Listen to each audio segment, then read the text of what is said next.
ദൈവത്തിരുനാമത്തിന് സ്തോത്രം ചെയ്യുകയും സ്തുതിക്കുകയും ചെയ്യുന്നു. കർത്താവിനാൽ അനുഗ്രഹിക്കപ്പെട്ട ദൈവമക്കളെ, സന്തോഷത്തോടെ ഒരിക്കൽ കൂടി ദൈവത്തിൻ്റെ വചനം ദൈവമക്കളോട് പറയാൻ ദൈവം എനിക്ക് തരുന്ന ഈ അനുഗ്രഹീത അവസരത്തെ ഒത്തിരി സ്തോത്രത്തോടെ സ്വീകരിച്ചുകൊണ്ട് മനസ്സൊരുക്കത്തോടെ കർത്താവിൻ്റെ വചനത്തിൽ നിന്ന് ഞാൻ ദൈവകൃപയാൽ കണ്ടെത്തിയ ചില ആത്മീക ചിന്തകൾ എല്ലാ ദിവസവും പരിശുദ്ധാത്മ പ്രേരിതനായി തരുന്നത് പോലെ ഇന്നും നിങ്ങൾക്ക് പങ്കുവയ്ക്കാൻ ഞാൻ വൻകൃപയിൽ ശരണപ്പെടുന്ന കൂടെ നിങ്ങൾക്കെല്ലാവർക്കും ഈ വചനം കേൾപ്പാൻ തൽപരരായിരിക്കുന്ന നിങ്ങൾക്കെല്ലാവർക്കും സ്നേഹത്തിൻ്റെ ഭാഷയിൽ വിനീതമായ വന്ദനം അറിയിച്ചുകൊണ്ട് ആത്മരക്ഷകനും വീണ്ടെടുപ്പുകാരനുമായിരിക്കുന്ന നമ്മുടെ ദൈവം നമ്മെ സ്നേഹിച്ചും കരുതിയും വാത്സല്യച്ചും ഓരോ ദിവസവും വേണ്ടതെല്ലാം നൽകിത്തരുന്നതിന് ഒത്തിരി സ്തുതിയും സ്തോത്രവും മഹത്വവും കരയറ്റിക്കൊണ്ട് തിരുസന്നിധിയിലിരുന്ന് ദൈവമായ കർത്താവിൻ്റെ പാദപീഠത്തിൽ തിരുവെഴുത്തുകളെ ധ്യാനിച്ച് നിങ്ങളോട് പങ്കുവയ്ക്കാൻ ദൈവം തന്നിരിക്കുന്ന ദൂത് ഞാൻ ഈ സമയത്ത് നിങ്ങളോട് പറയാൻ തുടങ്ങട്ടെ. പ്രതീക്ഷയോടെ ഇരിക്കുന്ന ദൈവമക്കൾക്ക് വേണ്ടി ഇന്ന് ആത്മീക ചിന്ത പങ്കുവയ്ക്കുന്നത് രാജാക്കന്മാരുടെ പുസ്തകത്തിൽ നിന്നാണ്. 1 രാജാക്കന്മാർ 5-ാം അധ്യായത്തിൻ്റെ 29-ാമത്തെ വാക്യം ഞാൻ നിങ്ങളെ വായിച്ചു കേൾപ്പിക്കാം. 1 രാജാക്കന്മാർ 5-ാം അധ്യായം 29-ാം വാക്യം.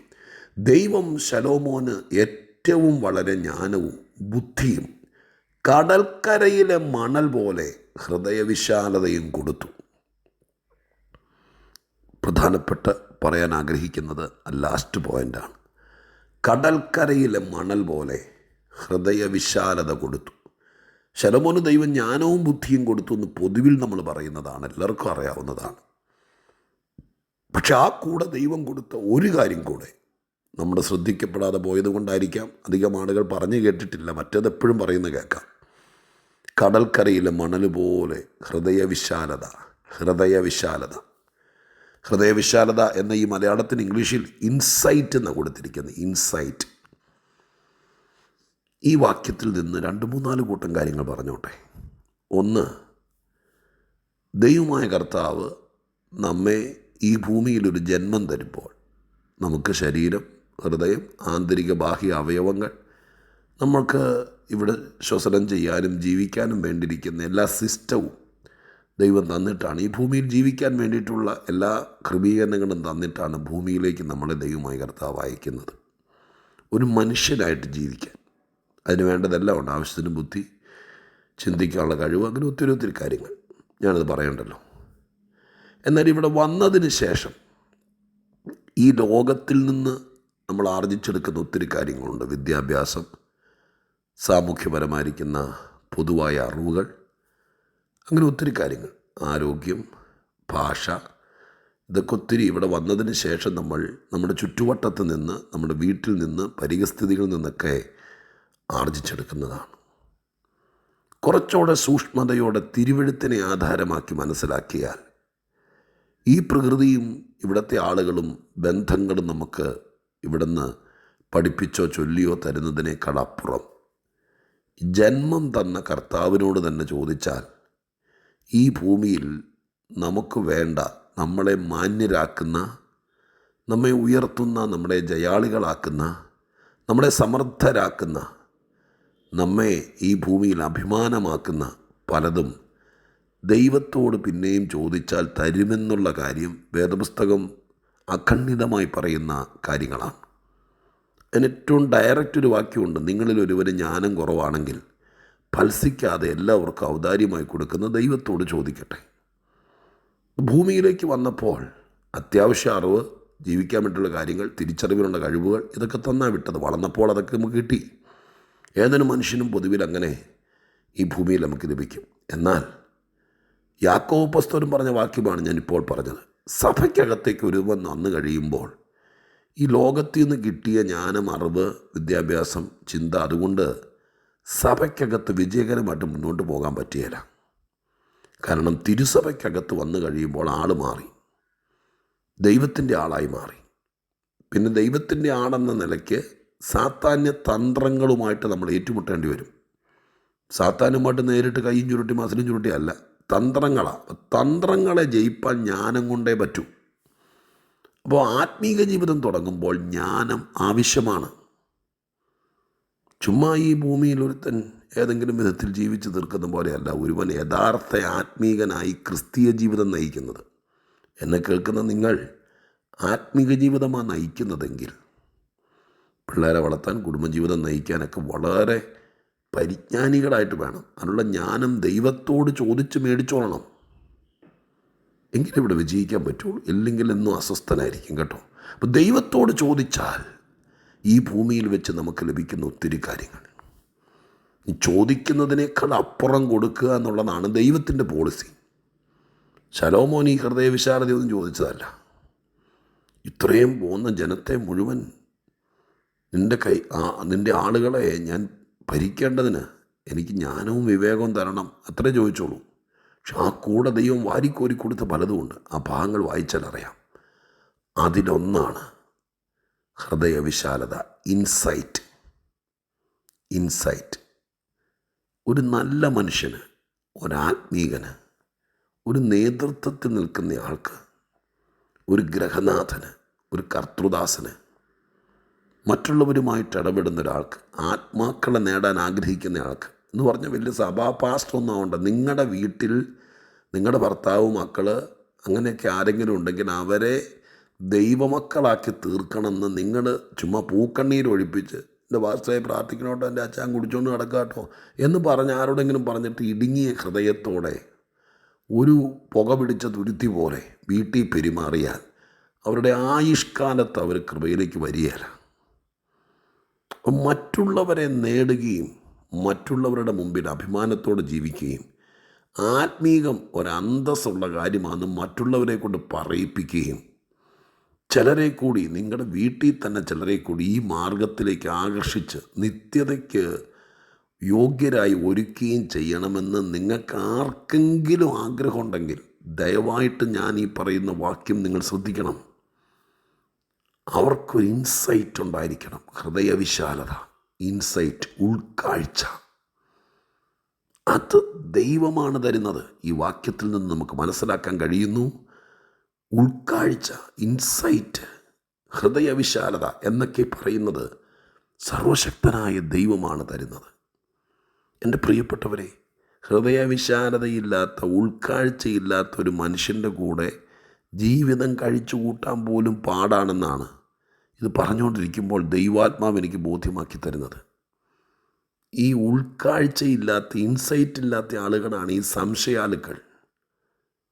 ആരോടെങ്കിലും മിണ്ടുന്ന കണ്ടാൽ പെട്ടെന്ന് സംശയം. കാരണം ഹൃദയം ഇടുങ്ങിയതാണ്. ഒരു ഫോൺ വന്നു കഴിഞ്ഞാൽ ഈ പൊതുവിൽ നമ്മുടെ ആളുകൾ എന്ന് പറഞ്ഞാൽ കേരളക്കരയിലെ മലയാളികളായിരിക്കുന്ന ആളുകൾ ഒത്തിരി സംശയാലുക്കളാണ്. എല്ലാവരും അല്ല, പലരും. വിശ്വാസികളായിരിക്കുന്ന ആളുകൾ കൂടുതലും എനിക്കും തോന്നിയിട്ടുണ്ട്. വേറൊരു കുഴപ്പമല്ല, പിശാചോ സാത്താനൊന്നുമല്ല കുഴപ്പം. ഇത് പരിഹരിക്കാൻ പറ്റുന്നതാണ്. ദൈവത്തോടെല്ലാവരും ചോദിക്കണം, ദൈവമേ എനിക്ക് ഹൃദയവിശാലത, ഇൻസൈറ്റ്, ഉൾക്കാഴ്ച. അതാണ് ഒരു മനുഷ്യനെ പ്രൗഢമാക്കുന്നത്. ഒരു വസ്തുതയെക്കുറിച്ചുള്ള ഉൾക്കാഴ്ച, പുറമേ കാണുന്ന അല്ല. അതുകൊണ്ടാണ് ബൈബിൾ പറയുന്നത് മനുഷ്യൻ പുറമേ ഉള്ളത് കാണുന്നു, പുറമേ ഉള്ളത് നോക്കുന്നു. ഉൾക്കാഴ്ച, ഉള്ളു കാണാൻ, മറ്റൊരുത്തനെ അവൻ്റെ മനസ്സ് കാണാൻ, അവൻ എന്തുകൊണ്ടത് ചെയ്തു എന്ന് ചിന്തിക്കാൻ, അത് മനസ്സിലാക്കാൻ, അതിന് വേണ്ടിയിട്ട് അസാധാരണമായി ദൈവം തരുന്ന ഒരു വലിയ കഴിവാണ് ഈ ഉൾക്കാഴ്ച.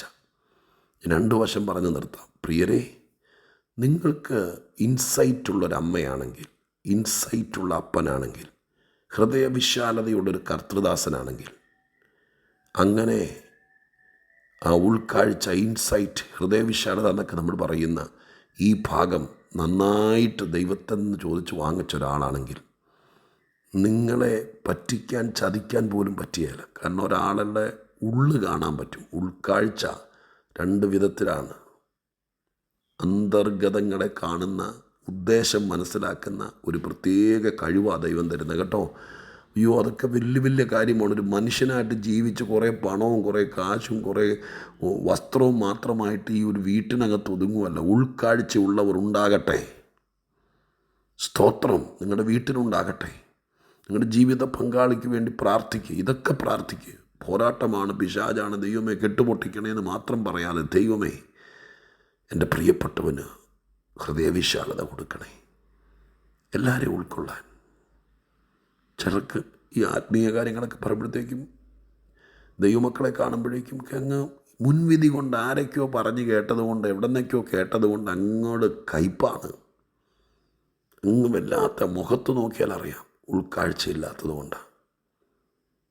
ഞാൻ പറയാം പ്രിയപ്പെട്ടവരെ, ഉപദേശങ്ങളൊക്കെ വളരെ വിലപ്പെട്ടതാണ്, പറയേണ്ടതൊക്കെ പറയണം. പക്ഷെ എല്ലാവരും എൻ്റെ കർത്താവിനതുണ്ടായിരുന്നു. ഏത് പാപിയെയും ഏത് കുഷ്ഠരോഗിയെയും, യഹൂദന്മാരുടെ ഇടയിൽ ഏറ്റവും ഇടുക്കമുള്ളവരാണ് യഹൂദൻ. ഒട്ടും ഉൾക്കാഴ്ചയില്ലാത്ത ഹൃദയവിശാലതയില്ലാത്ത ആളുകൾ. അവരല്ലാതെ വേറെ ആരും രക്ഷപ്പെടരുത്, അവരല്ലാതെ വേറെ ആരും സ്വർഗത്തിലുണ്ടാകരുത്, അവരുടെ മാത്രമാണ് ദൈവം എന്നൊക്കെ പിടിവാശി പിടിച്ചുകൊണ്ടിരുന്ന വേറെ ആരെങ്കിലും ഈ അപ്പോസ്തലന്മാർക്ക് എല്ലാവർക്കും ഉണ്ടായിരുന്നത്.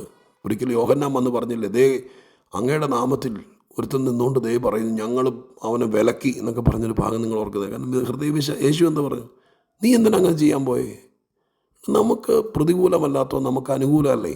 അവനോടൊന്ന് പറയട്ടെ. അതിനെന്താ? പൗലോസിനുണ്ടായിരുന്നു. അതുകൊണ്ടാണ് അദ്ദേഹം ഫിലിപ്പർക്ക് ലേഖനം എഴുതി പറഞ്ഞത്, ചിലർ അസൂയ കൊണ്ട് പ്രസംഗിക്കുന്നു, ചിലർ പല ഉദ്ദേശത്തോടെ പ്രസംഗിക്കുന്നു. പിന്നെ അദ്ദേഹം പറയുകയാണ്, ഒറ്റ എണ്ണത്തെ ഇവിടെ കർത്താവിൻ്റെ നാമത്തിൽ ഞാൻ കട്ടം തകിച്ച് പ്രയാസപ്പെട്ട് പ്രസംഗിക്കുന്നതാണ്, അതുപോലെ ഒന്നും പറയാൻ ആരെ ഞാൻ സമ്മതിക്കില്ല എന്നല്ല പറഞ്ഞത്. അദ്ദേഹം എന്താ പറഞ്ഞതെന്നറിയാമോ? പിന്നെ നാട്യമായിട്ടോ എന്തു ആകട്ടെ കർത്താവിനെയല്ലേ പ്രസംഗിക്കുന്നേ, ഹൃദയവിശാലതയുള്ള ഒരാൾക്കേ പറയാൻ പറ്റുള്ളൂ എന്ന് പറഞ്ഞാൽ പൗലോസ് എല്ലാം കുത്തിക്കൊട്ടഴിച്ച് എല്ലാവർക്കും വാതിലങ്ങ് തുറന്നിട്ട് കൊടുത്തു എന്നാണ്. ഇല്ല, കർക്കശക്കാരനായിരുന്നു. പക്ഷെ മനുഷ്യനെ ഉൾക്കൊള്ളണം, മനുഷ്യനെ മനുഷ്യനായി കാണണം, മനുഷ്യനെ മനുഷ്യത്വത്തിൽ കാണണം, ഉൾക്കാഴ്ചയിൽ കാണണം. ഈ നാട് നന്നാവും, വീട് നന്നാവും, കുടുംബജീവിതം നന്നാവും. ഇതില്ലാതെ ഇടുങ്ങിയ മനസ്സോടെ ജീവിച്ച് ആരാലും അംഗീകരിക്കപ്പെടാതെ ഇവിടെ ആകപ്പാടെ അഭിമാനവും നഷ്ടപ്പെടുത്തി വിമർശനങ്ങളും ഏറ്റുവാങ്ങി എന്തിനാ ഈ പിടിവാശി? ശലോമോന് ഹൃദയവിശാലത എത്രത്തോളം കടൽക്കരയിലെ മണൽത്തരി പോലെ. നമുക്ക് ദൈവത്തോട് പ്രാർത്ഥിക്കാം, എല്ലാവർക്കും ഹൃദയവിശാലത ഉണ്ടാകട്ടെ. ദൈവമാണ് തരുന്നത്. ഹൃദയം ഇനി ആസ്പത്രിയിൽ പോയിട്ട് സൈക്കിളിൽ കാറ്റടിക്കുന്ന പോലെ കാറ്റടിച്ച് വീർപ്പിക്കാനൊന്നും പറ്റിയല്ല. യൂണിവേഴ്സിറ്റി പോയാലും കിട്ടിയാല. ദൈവത്തോട് ചോദിക്കും, കർത്താവപ്പച്ച എൻ്റെ വീട്ടിലെല്ലാവർക്കും, എൻ്റെ കുഞ്ഞിന്, എൻ്റെ മകനെ വിവാഹം കഴിക്കുന്ന പെൺകുട്ടിക്ക്, എൻ്റെ മകൻ വിവാഹം കഴിക്കുന്ന പെൺകുട്ടി, ആരുമാകട്ടെ, എൻ്റെ മകളെ കല്യാണം കഴിക്കുന്ന മകൻ, എല്ലാവർക്കും പ്രാർത്ഥിക്കണം. ഹൃദയവിശാലത, ഹൃദയവിശാലത വലിയ കാര്യമാട്ടോ. ഇത് വലിയ കാര്യമൊന്നും അല്ലാന്ന് നിങ്ങൾ ചിലർക്ക് തോന്നുന്നുണ്ടെങ്കിൽ അങ്ങനെ ഇരിക്കട്ടെ. അതല്ല, ഒരുമാതിരിപ്പെട്ട വിഷയങ്ങളൊക്കെ ഹൃദയവിശാലത കൊണ്ട് തീർക്കാൻ നമുക്ക് എല്ലാവരെയും ഉൾക്കൊള്ളാം. ദൈവത്തിൻ്റെ മക്കളായി ജീവിക്കാം, പലർക്കും ഉപകാരികളായി തീരാം, ഒന്നും പിടിച്ചു വയ്ക്കാതിരിക്കാം, ആത്മീകരാകാം. പ്രാർത്ഥിക്കട്ടെ. പരിശുദ്ധ ദൈവമേ, ഞങ്ങളുടെ സ്വർഗീയ പിതാവേ, അനുഗ്രഹീതമായ നിമിഷങ്ങൾ ഞങ്ങൾ കേട്ട ശലോമോന് ദൈവം അറിഞ്ഞുകൊണ്ട് കൊടുത്ത ആ ഇൻസൈറ്റ് ഞങ്ങൾ പ്രാർത്ഥിക്കുന്നപ്പ ഇത് കേൾക്കുന്ന എല്ലാവർക്കും ലഭിക്കട്ടെ. ഒരുമാതിരിപ്പെട്ട സകല വിഷയങ്ങളും സാത്താൻ്റെ അടവുകൾ ഫലിക്കാതിരിപ്പാൻ കുറേയും കൂടെ വീട് വലുതായില്ലെങ്കിലും ഹൃദയം വിശാലമാകട്ടെ, ശരീരം വലുതല്ലെങ്കിലും ഹൃദയം വിശാലമാകട്ടപ്പ. ദൈവം അത് ചെയ്യണം. എല്ലാവരെയും ഓർക്കണം. ഒത്തിരി ഗുണം ഇതുകൊണ്ടുണ്ടാകണം. പ്രാർത്ഥന കേട്ടതിന് നന്ദി. യേശുവിൻ്റെ നാമത്തിൽ തന്നെ. ആമേൻ.